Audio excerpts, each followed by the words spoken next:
Hello my good friend. Hej på dig! nu är det väldigt nära jul, måste jag säga. Är det jul? Nej? No, not yet. No, Almost. not yet. Okay, cool. It's coming up. It's the final. It's the final countdown To Christmas. to Christmas Day. Day, I Eve. said day because Yeah. I'm American. Yeah, I said Eve because I'm the best. Julafton, juldagen. What are you most looking forward to? I like the kids opening presents. It's Mm. nice. Because they get so happy and stuff. And like they're getting older, so like I like gift shopping. I like buying stuff that like nail on the head. Mm-hmm. And it used to be they just like whatever. But now it's like you just kind of zone in and boom, hit the exact thing. So Yeah. to nail a gift, something they didn't ask for, didn't know they wanted, and then like, oh snap, this is great. And I like giving my wife stuff. It's giving, and people being together. I'm a super extreme extrovert, so That's nice.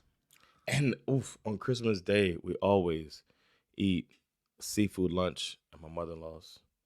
Everybody gets Seafood lunch. Oh, are they from the West Coast? No, it's just something we decided to do because we have a Christmas dinner with everybody, Mm-hmm. but then on Christmas Day we don't have that dinner thing. We just have a lunch with my mother-in-law, like the immediate family, Okay. and then like get a couple lobsters. I always get 2 lobsters for myself. Okay. And they Don't touch. It's the property of Jonathan. Yeah, it's Sweden, so everybody like buys their lobsters Yeah. and bring them in, and then they have the big bowl of shrimp, and then just like nice good bread and wine and stuff like that. It's really Nice. It's so nice. Det låter asnice. And different stuff that goes with it. Like it's light. It's a light, Ja. big light lunch. Det man vill ha. Bara lite skaldjur, lite vin, lite bubbel kanske. Yeah, Fan, that's vad what we do. nice. That's what we do. My mother-in-law had that idea, and then we just ran with it after that. Fan vad bra. So, yeah. Smart. But then we do the gift exchange and all of that stuff too. So, Ja. what about you? What are you looking for? No, forward to. Same. Watching kids open presents.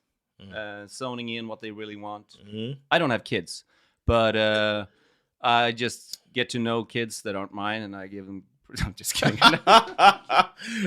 They love candy. Not gonna lie to you. Jag älskar så här hur långt man kan dra det. Men jag säger bara oskyldiga saker, men det låter creepy as fuck. Yeah. I just love watching the happiness on their face. I know exactly what they want. That's where it gets creepy. Nej, jag ser fram emot... ser fram emot... Jag brukar inte tycka att... Jag vet inte. Jag har liksom ingen sån stor grej längre med... Familjen är lite uppsplittrad för att de har så här, egna familjer och så. Annars hade man ju varit med sin egen familj. Mer. Just i år åker jag bort också. So, I'm away. Men det är skönt. Jag tycker nog mest att så här... Vet du vad jag ser mest fram emot? Det är att ha en ny sorts jul varje år från och med nu. I like that. That's what I'm aiming for. I have a friend, well, you know him. You know Ben Richards, right? Yeah. Yeah. Ben Richards is going to Chicago. Oh, He nice. He just has like a thing for Chicago. Ah. I don't think he's ever been before either. But I'm It's doing Home some. Alone syndrome maybe. Om He's man going måste to the åka Home dit. Alone house. Ja. Om man vill åka dit på jul så är det definitivt den eller vad heter den? Planes, Trains and Automobiles. That's also a big Chicago Christmas movie. Yeah. But that's a Thanksgiving movie. Oh, right. That's true. Remember that. Okay, I'm sorry, Jonathan. But he's going with his girlfriend, and they don't have any kids. Yeah. So they're just gonna go hang out in Chicago for Christmas. Jag skulle vilja fira i New York. Skulle jag vilja. Det är Man, till you go there, and you're like, God no, damn but it. I've been there. I've been there for New Year's. I'm just saying. It's You nice. went for New Year's? Yeah. You know what we did one New Year? We went to New York City because we lived in Jersey. Mm-hmm. So we got a party bus and got we got a group of friends together, and everybody hopped on the party bus. I organized the whole thing.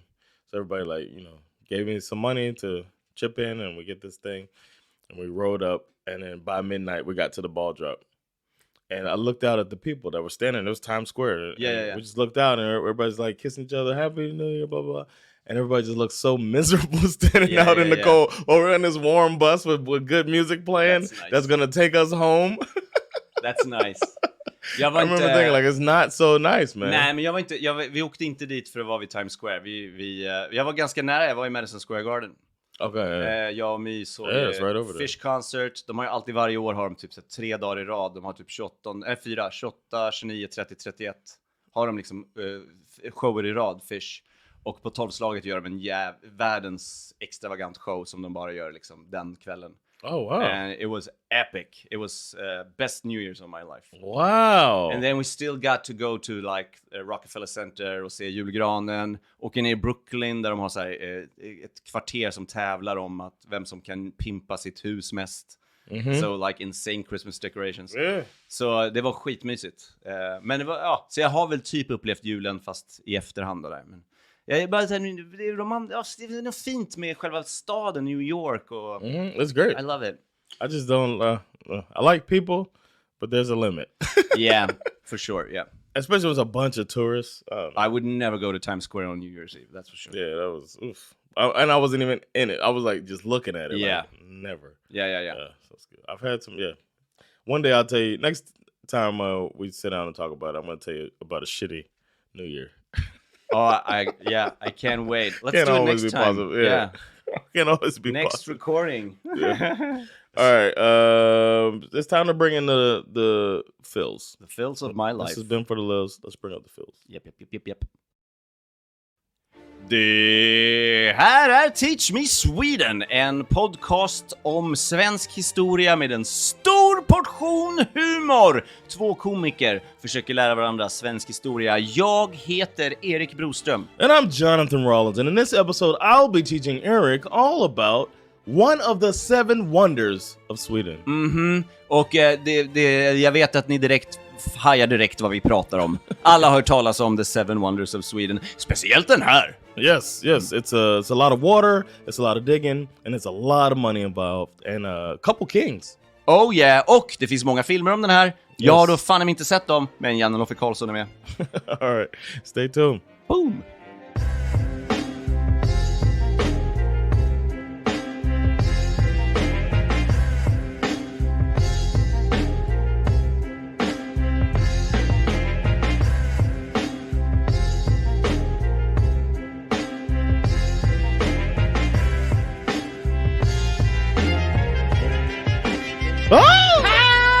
Some mommy kissing Santa Claus. Underneath the best version of that song, hands down, Michael Jackson, right? Oh, with Jackson 5, yeah. It's sweet. He sings a little off key. It's charming. Never thought about him singing off key. Yeah. Don't you talk about Michael Jackson? Okay, I'm sorry. I didn't know he was a house god. You didn't know? Men alltså barn sjunger alltid lite falskt. Det är Yeah, that's true. Yeah. He can't help it. He did all right. And then he didn't. Fame. Fame. Nej, men det är en bra version, det är det. Yes, it's the best. It's the best. Yeah. I am, if you don't know anything about this podcast, you just tuned in randomly, then what you're about to hear is crazy. It's insanity. Packaged in a history. We're going to talk about something from Swedish history that our colleague doesn't know anything about. This time I actually know about it, and I'm going to teach Erik a little piece of Sweden. Ooh, but you didn't know beforehand? No, I didn't. I had to do the research and figure it out because neither one of us know much about history. It's not our thing. Ingenting. No. So I'm going to go through it now. I'm going to be teaching, and I think you're going to like it. I am excited. And we do tell each other basically so that we don't step on each other's story. A bit kind of what it's about. Yeah. What century start there? Yes. And I said mine is a landmark. I didn't give you a time frame. No. It's a Swedish landmark because it spans so much time. That's it's very spännande, säger jag. I already used exciting. Spännande tider. Spännande tider. Jonathan ska berätta om ett landmark. Jag är entusiastisk. Jag låter sarkastisk, men jag vill veta. Okay. Kör nu. The year is 1525. It is? Sweet. And legend has it that Bishop Hans Brask. Brasklappen? I don't think it's the same guy. Okay, probably related to him. Yeah. Han heter Hans Brask. Was the Broström Hans Brusk? I think so. I was wondering if it's the same guy. I even looked him up. It's the same vicinity year time, yeah. Yeah. It might have been the famous Brusk. I told my wife about that. She was impressed that I knew about Broström. Oh, cool. But if you want to hear about that, go back and listen to our series about Gustav Vasa. Yeah.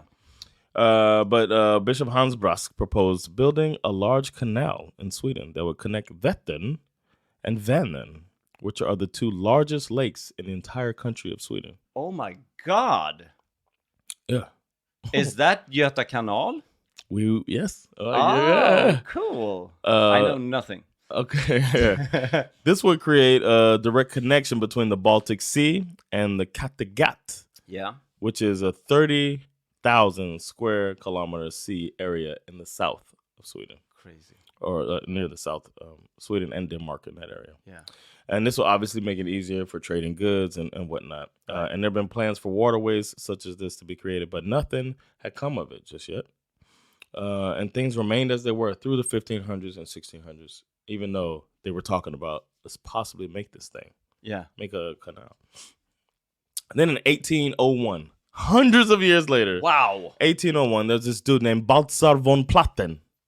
I recognize that name. I have no info, but yeah. Baltzar von Platten was elected to the board of the Trollhätte Canal. Mm-hmm. And over time, the idea of a joint route between Vänern and Vättern in the Baltic Sea came up. And he's like, this seems like a good idea. Yeah. Remember that thing that old Brasklapp was talking about? Minns den där gamla brasklappen? Han hade något där. Or maybe he was reading about the Brasklapp. Where did that come from? Yeah. He looked it up. A canal? What an idea! This is Braslappen. So he studied the areas relevant for the canal through travels. He presented his thoughts. He had a document called the Treatise on Canals through Sweden. Uh-huh. And Gustav den Fjärde Adolf. Yeah. Of course, he thought, it's a great idea. I'm changing the motherfucking world. Let's fucking do it. That sounds like a Swedish king. Yeah. And his mentality. But wasn't he kind of like that? He's the guy that, or was it den tredje? Gustav den tredje var han blev skjuten på maskeradbalen, babbidi bip-bop. Wasn't the fjärde, didn't he do a lot of changes? Jo, men var inte inte Gustav den fjärde Adolf som blev smått sinnessjuk? Tror jag. Okay. I think it's... All right, so I'm mixing my Gustavs up. Yeah, that's a lot of Gustavs. Yeah. But in February 1808, Gustav den Fjärde decided to undertake and complete the matter of national interest in its entirety. So he's like, let's figure this out. Yeah. So, kings still have some influence. So in 1809, I think they were still doing the one-day Riksdag thing. Yeah. And they issued a letter to the king requesting to start working on the canal. Okay. So let's make this happen. Yeah, just gotta decide. And they said it would be best, according to the states, for individuals to contract it out. Ooh. And let labor for digging and etc. be provided by infantry regiments, the military. Yeah. And for reasonable wages, of course. And gunpowder for blasting, that could come from the crown too. It's like these are ways that we can pay for this. And nearby forests could be used for the construction work, as well as the lime quarrying and burning lime for the mortar and stuff like that. And then finally, they said that the company that took over the canal will receive like the canal as this property kind of. Okay. And get some perks because they got this actual land. Okay. And some of the estates were like, sounds like a plan. Mm-hmm. I like that. You get some perks. You get access to this cool new canal. Maybe you can put like some trading post or something like that there. Maybe a small cafe. A little cafe, exactly. Mm-hmm. And the hard work will be contracted out. You ain't really got to do all that shit. Mm-hmm. You know what I mean? And but then there was also some resistance. They were worried that Sweden had been reduced to 2/3 of its original size because they lost Finland. Oh yeah. So they're like, so then people said, this was something that quoted. It said, one should be afraid of the land one had left, and not by useless digging reduce the space for the diligent cultivator and fill with infertile water the tracts of land which could produce timothy, clover, etc., fodder, plants, and even food for the people. So they're like, Vadå, det är okej, men det är ju inte någon stor herregud. De menar att man kan använda marken till att så. Yeah, it's like why would we take this away? We could use this to cultivate the ground. Why have water when we want to grow things? It was just like thinking about losing something. Like, we already lost Finland. What would happen? All of these trees I can't walk through. No more land, please. All this land for us 7 million people max in the 1800s. But this is my favorite spot. 1/10 of us live abroad. We're the most traveled people in the world. What do we do with all this land that we leave all the Har time? ni tänkt på våra känslor? I have a summer house and a regular house. What do I do? Jag drar till USA. Där bygger de inga kanaler. Stay away from my summer house and my regular house while I'm gone and living abroad. Det ligger precis mellan Vänern och Vättern. Don't touch it! So then Baltzar von Platten, he was like, nah, bro. This is a quote. Nah, bro. You gotta look at the positive. Okay. Traffic on the canal is gonna save the farmers so much shuttle and other driving that it's corresponding to at least 360,000 man days and 800,000 horse days of travel that would be required without this canal. Almost perfect quotation, but I believe he finished with, know what I'm saying? Know what I'm saying? Yeah, my bad. I deleted it. Know what I'm saying? And he said, but for food and maintenance requirements, according to my calculation, the yield is nearly 30 times as much soil as the canal removed. So it's a win for everybody. Wow, yeah. That was his argument, and Good it just argument. shut him down. Yeah. So in 1809's May Day came around, and a bill for this cool canal introduced, and the bill recommended outsourcing to the building company and borrowing 1.2 million riksdaler. And I know what you're wondering. How much is this? You looked it up. It's equivalent to 227 million kroner today. That's big, right? I think it's big, I mean, especially when you're like, hey, man. If it's government size, I don't know. But we're going to dig. We're going to dig with it. It sounds big. But more was spent on coronavirus. Yeah. Or like vaccine, you know what I mean? Stuff like that. Right. Yeah. At that time, they were spending a bunch. Yeah. And there wasn't that much to spend on. I mean, well, it's a lot of money. Like, it's a big investment. Like, and then and watch us dig this thing that's gonna make us money. Yeah, sure. In 10 years. Yeah, it takes a lot of.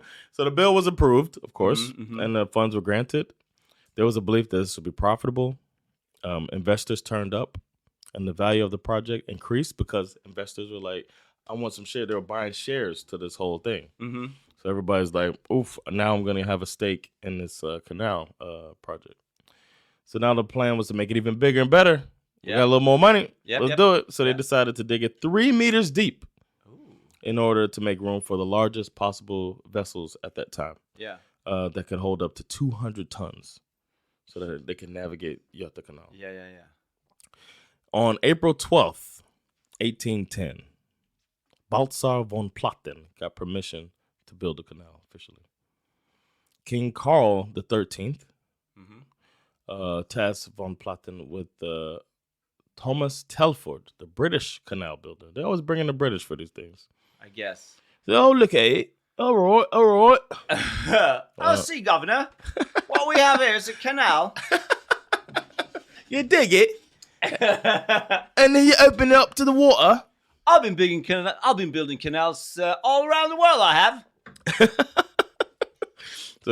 So he got called in by the government to more closely outline the waterways between the Baltic Sea, Vänern, and then Telford. Telford had come to Sweden at a royal invitation in 1806 already, 3 years before that, to lead and carry out the planning of the. So he knew this was about to go down. So he had some engineers with him then, and together with his chief mechanic Samuel Bagge, they came. Telford came into contact with von Platten, but von Platten wasn't a trained engineer. As you could probably tell by the name, the guy in charge, von Platten, is just a fucking aristocrat. Yeah. Just a noble. Just a noble. Yeah. So he wasn't trained or anything. So he was bringing people in to like help him kind of see what's supposed to happen. He don't know shit about canals. Yeah. But he was in charge. That's good. So then he was like writing letters to Telford. Tell me more. Excuse me, Mr. Telford. But they made him chairman of the canal company. Telford or no, Von Platten. Von Platten. Of course, of Telford. No. It's not kan even man Swedish. Bygga kanalen ovanför jorden vid ett tillfälle? Vad gör man med vatten då? Ja. Kan det sväva kanske? Går det att få? Jag har pengar! Exactly, yeah, unlimited. So he was chairman of the company, and then he decided to leave the government, Von Platten. He's like, you know what? I'm just going to privately run this company in 1812. And he decided to devote himself entirely to getting this canal done. Well, could he spot the project with his own money, or was he still using the government's money? Well, this was going to be. They got the money from the government. Yeah. And investors and stuff. But yeah, it's mostly government money. Okay. He devoted himself to canal working, and he fought in parliamentary debates because now they were like, shit's not really happening. Okay. You know what I mean? They're like, we're giving you this money, you're just digging a hole in the ground. Like, can we see something else? And then they're asking for more money every year too because it's a big project. In May, this a month after they got the approval, they started putting the first sods in. They started the first break in the ground, and with the help of a preliminary proposal by the water builder, the canal staked out. Start digging it out. Yeah. And the parliament decided when they started this that it's going to be a 10-year project. Okay. All right. The work suffered greatly at the beginning because Von Platten hadn't put together a plan. No. For this thing. He didn't draw it up in advance. So he's just like, we'll play it by ear, man. Vi prövar att gräva med tandpetare. And then in 1817, which I don't know if you're counting, this is 10 years later. Yeah. They still didn't know how many of the, I guess they're called locks, that like go into the ground. Okay. Would be needed and where they would be placed. Okay. In the ground. So the work they were just incurring more costs, and they had to make more adjustments, which incurs more costs and then man hours and all that stuff. Yeah. And they had to make adjustments on the fly because of a lack of planning. Jesus. Mm-hmm. I feel like there's a lot of these stories that go like this. Undrar om det put a noble in charge. Ja, men förutom typ länder som aldrig haft så liksom stort noble thing. Undrar om det alltid har varit så i alla länder. Det måste ha varit så. Med alla ställen där rub somebody, scratch somebody's back and give them the job? No, but yeah, kind of like every place that has rich people that has decided things. Yep, things probably. has gone awry. It has to be. Yeah. Several of the engineers were also initially unaccustomed to this kind of work. And then they said, you know what? I'm not used to this work. You need to pay me more. Ooh. So then they were getting charged more. It feels weird if you're inexperienced to ask for more money. Yeah. But that's what they did. Balzer von Platten himself wasn't really well versed in the technical field, and he relied on a lot of what other people told him. He didn't really know shit. But he put energy into perfecting his own stuff by like studying engineering and like trying to learn himself up so he could be good. So he's trying. That's cool. Yeah. A for effort. Yeah. And he studied here and abroad. So he was like, wherever I can go to learn. Maybe, they didn't say where, but maybe he went to England. I'm guessing he probably went to England. Jag ska plugga till ingenjör. Vart då? Saint-Tropez! Yes. The Maldives. Already in 1813, the estimated construction costs for the canal were exceeded. Ran through the money. By the end of the year, they 800,000 riksdaler, I didn't get that calculation, had been spent in addition to the estimated cost. And yet, barely more than a quarter of the canal was completed. Jesus. So now they're 2 mil in the hole. Ooh.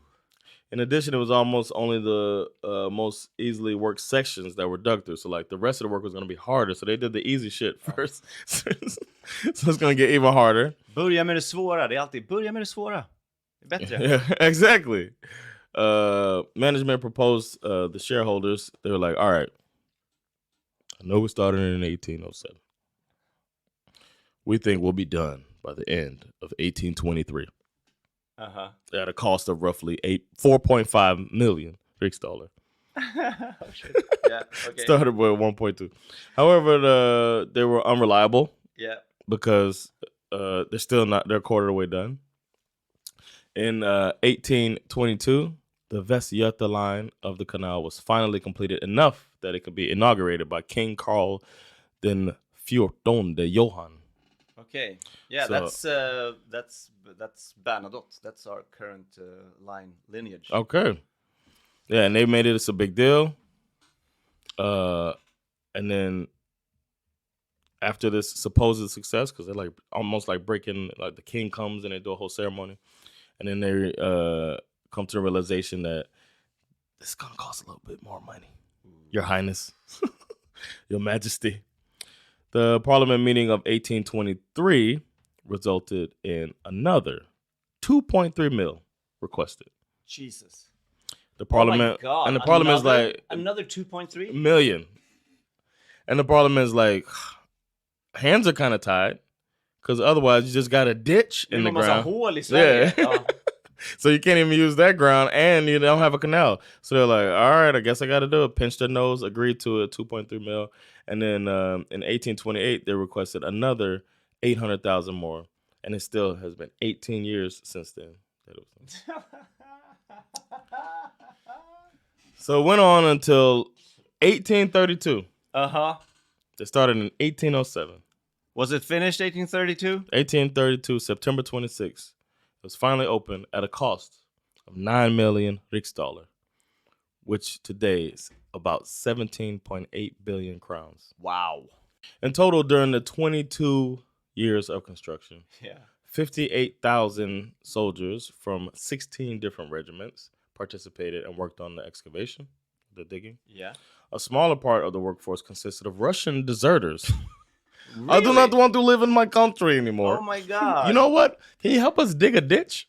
Yeah, I can dig a little. What is it, like a 2 feet ditch? No. 9 feet, actually. 3 meters.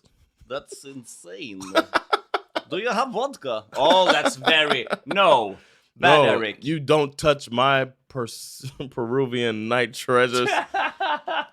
Don't try to get your firewater made by having my By our Peruvian plants. night treasures. Beautiful decorations. And there were POWs that voluntarily joined, Mm-hmm. and there were private workers. So they had a lot of people, men and women, digging this canal. Mm. A day's work lasted 12 hours. Oh. And the digging of the canal was mostly done by hand with metal shovels. What do you mean hand? By hand. You hold your shovel and you dig. Oh, in. I saw they digging with their hands. No, but it wasn't like they didn't have machines. No, of course. Yeah.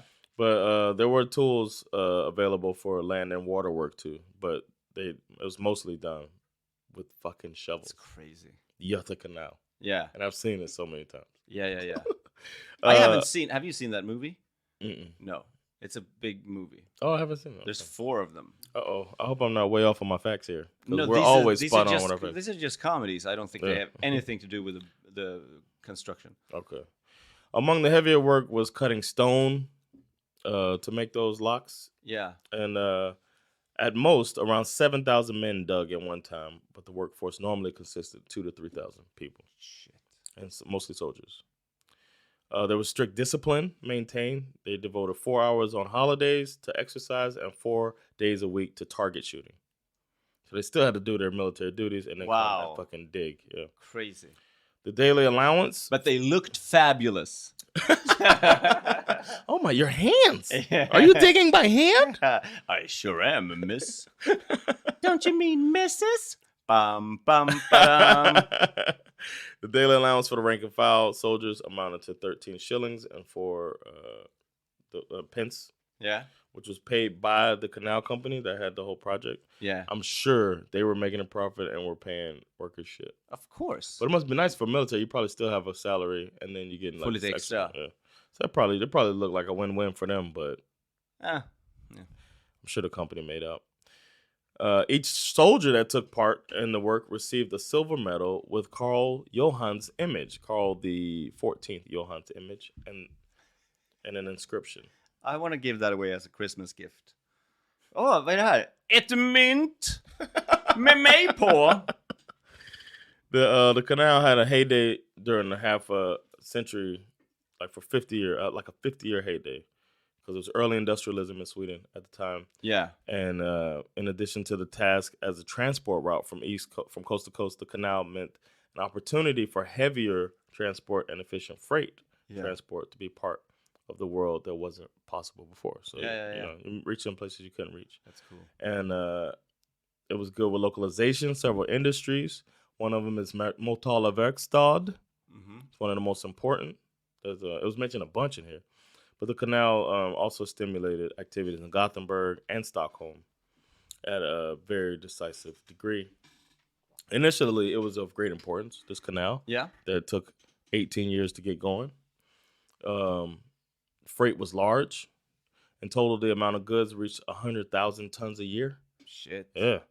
And then in the 1870s, railways come in. And that transport was catching up, and it meant that the canal freight fell in one swoop. Boom, 80% off. 80% drop in efficiency because people were like, I can move it by train. Men gick det så fort? För jag menar, okej, vi fick en telefon, men vi skickade fortfarande brev ett tag. Liksom posten hade en funktion om man ville nå någon. I don't know. I think it went fast because it's not people, it's not individuals, it's companies.